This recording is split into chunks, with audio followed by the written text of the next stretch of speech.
നമസ്കാരം. എല്ലാവർക്കും സുഖമാണെന്ന് വിചാരിക്കുന്നു. നമ്മൾ ഇന്ന് ഒരു പാട്ട് പഠിക്കുകയാണ്. പാട്ട് പഠിക്കുക എന്ന് പറയുമ്പോൾ നിങ്ങൾക്കൊക്കെ സന്തോഷം ഉണ്ടാവില്ലേ? പാട്ടെല്ലാവർക്കും ഇഷ്ടമായിരിക്കും. ഇഷ്ടമായാൽ മാത്രം പോരാ, എല്ലാവരും ഈ പാട്ട് പാടുന്നതായ സമയത്ത് കൂടെ പാടണം, അതിൻ്റെ അർത്ഥമൊക്കെ ചോദിക്കുന്നതായ സമയത്ത് പറയണം, കുറച്ച് വരി പാട്ടുകളൊക്കെ നിങ്ങൾ അധികം ഉണ്ടാക്കണം. അങ്ങനെ നമ്മളെല്ലാവരും കൂടി ഒന്ന് പാടി നോക്കുകയാണ്. ഞാനിന്ന് പറയുന്നത് നിങ്ങൾക്കൊക്കെ ഇഷ്ടമുള്ള ഒരാളെക്കുറിച്ചാണ്. ആരാണെന്നറിയോ? അമ്പിളി അമ്മാവൻ. അമ്പിളി അമ്മാവനെക്കുറിച്ചാണ് ഞാനിന്ന് പറയുന്നത്. അമ്പിളി അമ്മാവനൊരു പ്രത്യേകതയുണ്ട്. എന്താണെന്നറിയോ? അമ്പിളി അമ്മാവൻ ഇടയ്ക്ക് നമ്മൾ നോക്കുമ്പോൾ മുകളിലുണ്ടാവും, ഇടയ്ക്ക് താഴെ ഉണ്ടാവും. അമ്പിളി അമ്മാവനിലേക്ക് എത്ര ദൂരമുണ്ട്, എത്ര അകലത്തിലാണ് നമ്മളെ അടുത്തു നിന്ന് അമ്പിളി അമ്മാവൻ നിൽക്കുന്നത്? ഒരുപാട് അകലത്തിലാണല്ലേ. കൃത്യമായിട്ട് പറഞ്ഞാൽ 3,84,403 കിലോമീറ്റർ അകലത്തിലാണ് അമ്പിളി അമ്മാവൻ ഉള്ളത്. പക്ഷെ അത്രയൊന്നും അകലെ നമുക്ക് തോന്നുന്നില്ല അല്ലേ? നമ്മളെ അടുത്താണ്. നമ്മൾ നടക്കുമ്പോൾ ഒപ്പം നടക്കുകയും നമ്മൾ നോക്കി ചിരിക്കുന്ന സമയത്ത് നമ്മുടെ തലയുടെ മുകളിൽ ഉണ്ടാവുകയൊക്കെ ചെയ്യുന്ന അമ്പിളി അമ്മാവൻ അത്ര അകലത്താണെന്ന് നമുക്ക് വിശ്വസിക്കാനേ പറ്റുന്നില്ല. അപ്പോഴാണ് ഒരാൾ പറഞ്ഞത്, ഒരു കവി പറഞ്ഞത്, അമ്പിളി അമ്മാവൻ നമ്മളെയൊക്കെ അടുത്തുണ്ട് എന്ന്. എങ്ങനെയാണ് അടുത്തുള്ളത്? അമ്പിളി പൊങ്ങി നിൽക്കുന്നിതാ മരക്കൊമ്പിൽ മേൽ നിന്നു കോലോളം ദൂരത്തിൽ. അമ്പിളി അമ്മാവൻ ഒരു മരത്തിൻ്റെ മുകളിൽ കയറിയാൽ, നമ്മളൊരു മരത്തിൻ്റെ മുകളിൽ കയറിയാൽ ആ മരത്തിൻ്റെ മുകളിൽ നിന്ന് ഒരു വടി കൊണ്ട് താഴെ തട്ടിയിടാവുന്ന രൂപത്തിലാണ് അമ്പിളി അമ്മാവനുള്ളത്. അതുകൊണ്ടാണ് പറഞ്ഞത്, അമ്പിളി പൊങ്ങി നിൽക്കുന്നിതാ മരക്കൊമ്പിൽ മേൽ നിന്നു കോലോളം ദൂരത്തിൽ. അമ്പിളി അമ്മാവനെ ഒരു വടി കൊണ്ട് താഴെ അങ്ങോട്ട് തട്ടിയിടുക. അപ്പോൾ അത്രയും അടുത്താണ് അമ്പിളി അമ്മാവനുള്ളത്. അമ്പിളി അമ്മാവനെ കുറിച്ച് വേറെയും നിങ്ങൾക്ക് പാട്ടറിയാം. ചിലപ്പോൾ മനസ്സിലുള്ളൊരു പാട്ടായിരിക്കും. അമ്പിളി മാമ നീ എന്നോടിമ്പം പൂണ്ടു ചിരിച്ചില്ലേ, അമ്മയുറങ്ങിയ നേരത്തെന്നെ കതകിൽ മുട്ടി വിളിച്ചില്ലേ, കതകിൽ മുട്ടി വിളിച്ചില്ലേ. അമ്പിളി മാമ നീ എന്നോടിമ്പം പൂണ്ടു ചിരിച്ചില്ലേ, അമ്മയുറങ്ങിയ നേരത്തെന്നെ കതകിൽ മുട്ടി വിളിച്ചില്ലേ, കതകിൽ മുട്ടി വിളിച്ചില്ലേ. അമ്പിളി അമ്മാവനെക്കുറിച്ചുള്ളൊരു പാട്ടാണത്. മറ്റൊരു പാട്ട് നമുക്ക് കേൾക്കാം. അമ്പിളി അമ്മാവൻ മുകളിലും ഉണ്ടാവും താഴെ ഉണ്ടാവും എന്ന് ഞാൻ നേരത്തെ പറഞ്ഞല്ലോ. എൻ്റെ വീട്ടിലെ പായൽക്കുളത്തിൽ ചന്ദിരൻ നിന്ന് ചിരിക്കണ്, മെല്ലെ ഞാനൊരു കല്ലെടുത്തിട്ടപ്പോൾ ചന്ദിരനുണ്ട് നുറുങ്ങണ്. നോക്ക്, ഇവിടെ അമ്പിളി അമ്മാവൻ എവിടെയുള്ളത്? താഴെ വെള്ളത്തിൽ ഇങ്ങനെ കാണുകയാണ്. ഒരു കല്ലെടുത്തിട്ട് നോക്കുമ്പോൾ ചന്ദ്രനില്ല. പിന്നെ എൻ്റെ വീട്ടിലെ പായൽക്കുളത്തിൽ ചന്ദ്രനുണ്ട് ചിരിക്കണ്, മെല്ലെ ഞാനൊരു കല്ലെടുത്തിട്ട് അപ്പോൾ ചന്ദ്രനുണ്ട് നുറുങ്ങണ്. നുറുങ്ങിപ്പോയി, കഷ്ണമായിപ്പോയി. പിന്നെ അമ്പിളി അമ്മാവൻ പല കഷ്ണമായിട്ട് ഇങ്ങനെ പോവുകയാണ്. അപ്പോൾ അതും ഒരു അമ്പിളി അമ്മാവനെ കുറിച്ചാണ് പറഞ്ഞിരിക്കുന്നത്. അങ്ങനെ അമ്പിളി അമ്മാവനെ കുറിച്ചുള്ള ഒരുപാട് പാട്ടുകളുണ്ട് അല്ലേ. ചന്ദിരാ ബിട് ബിട് ബാലേന്ന് ബിട് ബിട്, തുരിയൻ താഴെ വീണാൽ കാക്കച്ചി കൊത്തും, തുരിയൻ താഴെ വീണാൽ കാക്കച്ചി കൊത്തും. ചന്ദിരാ ബിട് ബിട് ബാലേന്ന് ബിട് ബിട്, തുരിയൻ താഴെ വീണ കാക്കച്ചി കൊത്തും. ഒരു പാട്ടിൽ നിങ്ങൾ കേട്ടിട്ടുണ്ട്. അങ്ങനെയുള്ള അമ്പിളി അമ്മാവനെ കുറിച്ചുള്ള ഒരു പാട്ടാണ് നമ്മളിപ്പോൾ ഇവിടെ പരിചയപ്പെടുന്നത്. നിങ്ങൾ ചിലപ്പോൾ കേട്ടിട്ടില്ലാത്തൊരു പാട്ട്. ആ അമ്പിളി അമ്മാവനെ ആരാണ് കാണിച്ചു കൊടുക്കുന്നതെന്നറിയോ? കുഞ്ഞ് ഭക്ഷണം കഴിക്കാൻ താല്പര്യം പ്രകടിപ്പിക്കാത്തതായ സമയത്ത് ഭക്ഷണം വേണ്ടാന്നൊക്കെ പറയാം. അമ്മ ഭക്ഷണം കൊടുക്കുമ്പോൾ അമ്പിളി മാമനെ നോക്കിയിട്ട് കുട്ടി ചോദിക്കുക,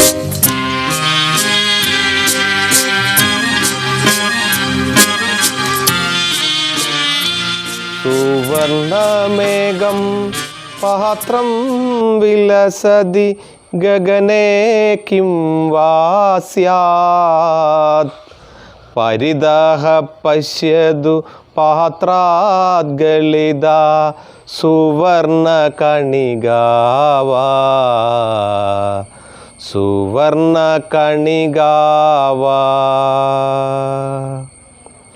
സുവർണമേഘം പാത്രം വിലസതി ഗഗനേ കിം വാ സ്യാത് പരിതഃ പശ്യതു പാത്രാദ്ഗളിതാ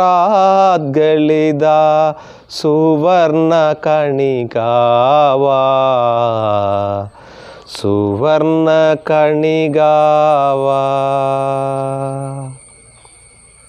കുട്ടി ചോദിക്കുകയാണ്. എന്താണ് ചോദിക്കുന്നത്? അമ്മ മാനത്ത് അമ്പിളി മാമനെ കാണിച്ചതായ സമയത്ത് കുട്ടിക്കത് അമ്പിളി മാമനാണോ എന്നുള്ളൊരു സംശയമാണ്. കുട്ടി ചോദിക്കുന്നത് എന്താണെന്നറിയോ? ഏന്ത്യാലും എത്താത്തൊരു പൊന്തളികയാണത്. ഏന്ത്യാലും എത്താത്ത ഒരു പൊന്തളിക. അപ്പോൾ ചന്ദ്രബിംബം കാണുന്ന സമയത്ത് നമുക്ക് ഒരുപാട് പേര് അമ്പിളി അമ്മാവൻ എന്ന് പറയാറുണ്ട്, അമ്പിളി മാമൻ എന്ന് പറയാറുണ്ട്, ചന്ദ്രൻ എന്ന് പറയാറുണ്ട്. അതുപോലെ തന്നെ നമ്മൾ പറയും ചന്ദ്രബിംബം അഥവാ ചന്ദ്രബിംബ എന്ന് പറയുന്നത്. ഈ ചന്ദ്രബിംബം കാണുന്ന സമയത്ത് കുട്ടി ചോദിക്കുകയാണ്. എന്താണ് ചോദിക്കുന്നത്? സുവർണ പാത്രമാണോ അത്? ആകാശത്ത് ഗഗനെ കിം വാ സ്യാത്. ഗഗനം, വാനം പറയാറുണ്ട് നമ്മൾ, മാനം പറയാറുണ്ട് നമ്മൾ, ആകാശം പറയാറുണ്ട് നമ്മൾ, ഗഗനം എന്ന് പറയും. ഇതൊക്കെ ആകാശം തന്നെയാണ് അല്ലേ? ഗഗനെ കിം വാ സ്യാത്. ആകാശത്ത് എന്താണുള്ളത് എന്നാണ് ചോദിക്കുന്നത്. എന്താണുള്ളത്? സുവർണ പാത്രം, ഒരു വലിയ പാത്രം. ഞാൻ നേരത്തെ പറഞ്ഞില്ല, എന്ത്യാലും എത്താത്ത ഒരു പൊന്തളിക ആണോ അതെന്ന് കുട്ടി ചോദിക്കുകയാണ്. സുവർണ പാത്രമാണോ ആകാശത്തുള്ളത്? മനോഹരമായൊരു സ്വർണ്ണ പാത്രമാണോ ആകാശത്തുള്ളത് എന്ന് ചോദിക്കുകയാണ്. സുവർണമേകം പാത്രം വിലസതി. ഏകം പാത്രം, ഒരു പാത്രമാണത്. ആ പാത്രത്തിൻ്റെ പ്രത്യേകത സുവർണ പാത്രമാണ്. ആ സുവർണ പാത്രമാണ് ആകാശത്ത് ഇങ്ങനെ ശോഭിക്കുന്നത്, വെട്ടിത്തിളങ്ങുന്നത്. സുവർണ പാത്രമാണോ ആകാശത്തുള്ളത്?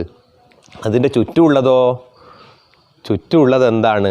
സുവർണ കണിക, സ്വർണ്ണക്കട്ടയാണോ സ്വർണ്ണത്തരികളാണോ ചുറ്റും ഇങ്ങനെ കാണുന്നത് എന്ന് കുട്ടി അമ്മയോടൊരു സംശയം ചോദിക്കുകയാണ്. എങ്ങനെയാണ് കുട്ടി ചോദിച്ചത്? സുവർണമേഘം പാത്രം വിലസതി ഗഗനേ കിം വാ സ്യാത് പരിതഃ പശ്യതു പാത്രാദ്ഗളിതാ സുവർണകണികാവാ. ഒന്ന് ചൊല്ലി നോക്ക് നിങ്ങളെല്ലാവരും.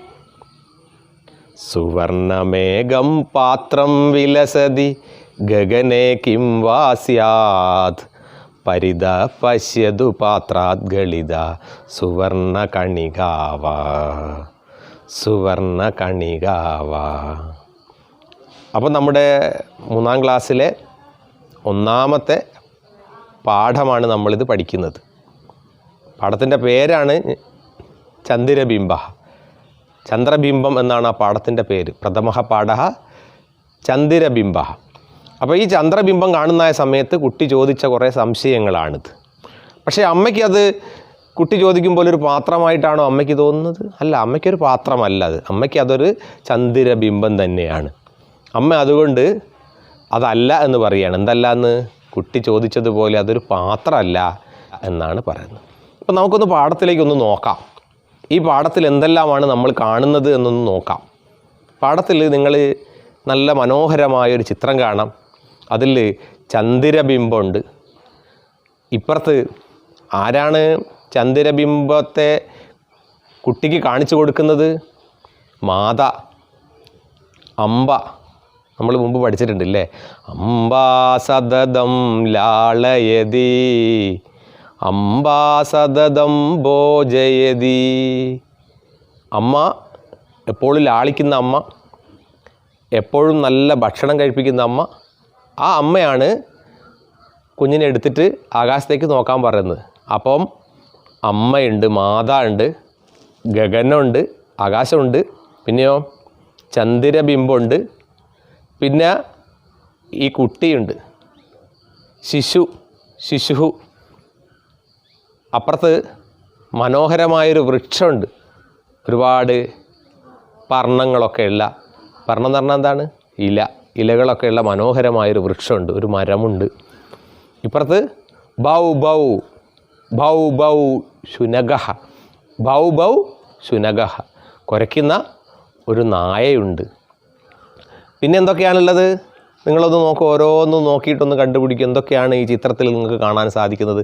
4-5 എണ്ണത്തിൻ്റെ പേര് ഞാൻ പറഞ്ഞു, ബാക്കി നിങ്ങൾ കണ്ടുപിടിക്കുക. അപ്പോൾ നമുക്ക് ഒന്നുകൂടി ഒന്ന് പാടി നോക്കാം ഈ പാട്ട്.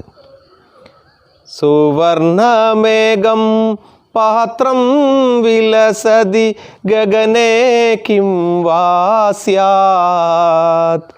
പരിദാഹ പശ്യതു പാത്രാത് ഗളിത സുവർണ കണികാവാ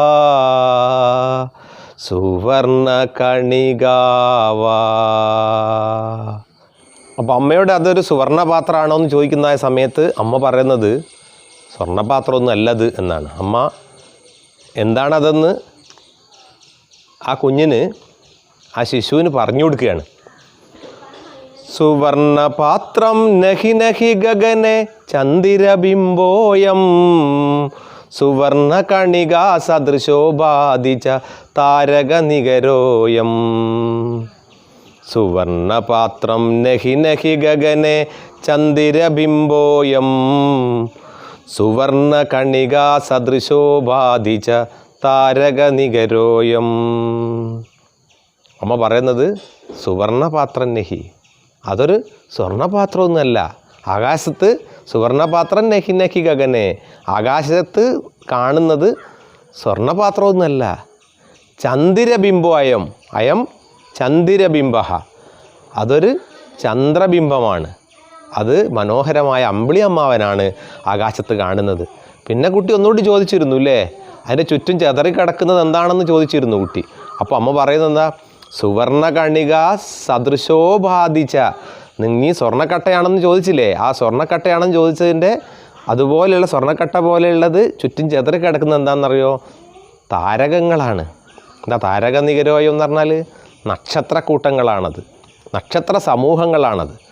താരക നികരോയം, അത് താരകങ്ങളാണ്, നക്ഷത്രങ്ങളാണ്, മനോഹരമായിട്ട് ജ്വലിച്ച് നിൽക്കുന്ന നക്ഷത്രങ്ങളാണ്. മറിച്ച് അതെന്തല്ല, സ്വർണ്ണക്കണികകൾ അല്ല. അതെന്താണ് ആകാശത്തുള്ളത് എന്നാണ് പറഞ്ഞത് അമ്മ? ചന്ദ്രബിംബമാണ് എന്ന് പറഞ്ഞു. മറിച്ച് എന്തല്ല, അത് ഒരു തളികയല്ല, സുവർണപാത്രമല്ല, അത് ചന്ദ്രബിംബാണെന്ന് അമ്മ മനോഹരമായിട്ട് കുട്ടിക്ക് പറഞ്ഞു കൊടുത്തു. ഇനി ഒന്നുകൂടി നിങ്ങൾ ആ പാട്ടൊന്നുകൂടി നമ്മൾ ആദ്യം ഒരു ഈണത്തിൽ ചൊല്ലിയിട്ടില്ലായിരുന്നു, ആ ഈണത്തിലൊന്ന് ഇതേ പാട്ടൊന്ന് ചൊല്ലി നോക്ക് നമ്മൾ. സുവർണപാത്രം നഹി നഹി ഗഗനെ ചന്ദ്രബിംബോയം സുവർണ കണിക സദൃശോഭാദിച്ച താരക നികരോയം താരക നികരോയം. നിങ്ങൾക്ക് ഇഷ്ടമുള്ള ഇതേപോലെയുള്ള ഈണത്തിലൊന്നും ചൊല്ലി നോക്കാം. ഇനി നമുക്ക് ആ പുസ്തകത്തിൽ ഒന്നുകൂടി ഒന്ന് നോക്കാം. പുസ്തകത്തിലെ ആ ചിത്രം നോക്കുന്ന സമയത്ത് നമുക്ക് കുറച്ചുകൂടി കാര്യങ്ങൾ പഠിക്കാനുണ്ടെന്ന് നമുക്ക് തോന്നും. ചിത്രത്തിൽ എന്തൊക്കെയാണുള്ളത് നമ്മൾ നേരത്തെ പറഞ്ഞു. ചിത്രം നോക്കാം, നമുക്ക് പാഠപുസ്തകത്തിലെ ചിത്രം നോക്കുക. നമ്മൾ ആ ചിത്രത്തിൽ എന്തൊക്കെയാണ് കാണുന്നതെന്നൊന്ന് നോക്കുക. അപ്പോൾ എന്തൊക്കെയുണ്ട്? അമ്മയെ കാണുന്നുണ്ട്, മാതാ, അമ്പ, ശിശു. അമ്മ കുട്ടി എന്താണ് ചെയ്യുന്നത്? മാതാ ശിശും ഭോജയതി. അമ്മ കുട്ടിയെ ഭക്ഷണം കഴിപ്പിക്കുകയാണ് അല്ലേ. മാതയുണ്ട്, ശിശുണ്ട്, ചിൽ ചിൽ ചിൽ ചിൽ ചിക്രോഡഹ, അണ്ണാരക്കണ്ണനുണ്ട്, ബൗ ബൗ ശുനഗഹ, ഒരു നായയുണ്ട്. പിന്നെയോ ഇപ്പുറത്ത് ഒരു വൃക്ഷമുണ്ട്, ഒരു ചേച്ചിയുണ്ട് അല്ലേ, ജ്യേഷ്ഠ, ഒരു സോദരിയുണ്ട്. പിന്നെ എന്തൊക്കെയുള്ളതെന്ന് നോക്കുക നിങ്ങൾ. ചന്ദ്രബിംബം പറഞ്ഞു, താരകം പറഞ്ഞു, വൃക്ഷം പറഞ്ഞു, ഒന്ന് വിട്ടുപോയി നമ്മളോട് പറയാൻ. ഗൃഹം, മനോഹരമായൊരു ഭവനമുണ്ട്, ഒരു വീടുണ്ട്, ഗൃഹം. അപ്പോൾ ഇതൊന്ന് നമ്മൾ നോക്കി വെക്കുന്ന സമയത്ത് നമ്മളുടെ മനസ്സിൽ ഒരു വലിയ ചിത്രം ഇങ്ങനെ തെളിഞ്ഞു വരും. ആ ചിത്രം എല്ലാം കൂടി ചേരുമ്പോഴാണ് നമുക്ക് ആ ചന്ദ്രബിംബത്തിന് കൂടുതൽ മനോഹാരിത ഉണ്ടെന്ന് നമുക്ക് മനസ്സിലാവുക. അപ്പോൾ ആ പുസ്തകത്തിലെ ചിത്രത്തിലേക്ക് ഒന്ന് എല്ലാവരും ഒന്ന് ശരിക്കും നോക്കുക. ഈ പാട്ട് ഒരിക്കൽ കൂടി ഒന്ന് ചൊല്ലി നോക്കാം. ഇതിൻ്റെ പ്രവർത്തനങ്ങളുണ്ട്, കുറേ ഈ പാഠവുമായിട്ട് ബന്ധപ്പെട്ട പ്രവർത്തനങ്ങളുണ്ട്. ഒന്ന്, ഈ ചിത്രം ഒന്ന് നിങ്ങൾക്ക് വരയ്ക്കാൻ പറ്റുമെങ്കിൽ ഒന്ന് വരച്ച് നോക്കുക. ഈ പാട്ടൊന്ന് പാടി നോക്കുക. പല ഈണത്തിൽ പല താളത്തിൽ നിങ്ങൾക്കൊന്ന് ചൊല്ലി നോക്കുക ഈ പാട്ട്. അപ്പോൾ അങ്ങനെ ചൊല്ലി നോക്കുന്ന സമയത്ത് നിങ്ങൾക്ക് പുതിയ പുതിയ താളങ്ങളിങ്ങനെ മനസ്സിലേക്ക് വരും. വളരെ ഒച്ചത്തിലൊന്ന് ചൊല്ലി നോക്കുക. അതിലെ പദങ്ങൾ, അറിയാത്ത പദങ്ങളുണ്ടോ ഏതെങ്കിലും നോക്കുക. അപ്പോൾ ഈ പാട്ട് മനോഹരമായിട്ട് ചൊല്ലി നോക്കുക. ചിത്രം അറിയാവുന്നതൊന്ന് വരച്ച് നോക്കുക. ആ വരയ്ക്കുമ്പോൾ തന്നെ ആ ചിത്രത്തിൻ്റെ പേര് നിങ്ങൾക്ക് സംസ്കൃതത്തിൽ പറയാൻ സാധിക്കും. ഇപ്പോൾ അംബ അഥവാ മാത, ശിശു, ചിക്രോഡഹ, ശുനഗഹ, വൃക്ഷഹ, പർണം, താരകഹ, ചന്ദിരബിംബഹ, ഇതൊക്കെ നമുക്ക് പറയാൻ പറ്റുമോ എന്ന് നോക്കുക. ഓക്കെ, നല്ല കൂട്ടുകാരായിട്ട് ഈ ഭാഗങ്ങളൊക്കെ ഒന്ന് വളരെ നന്നായിട്ട് പഠിക്കുക.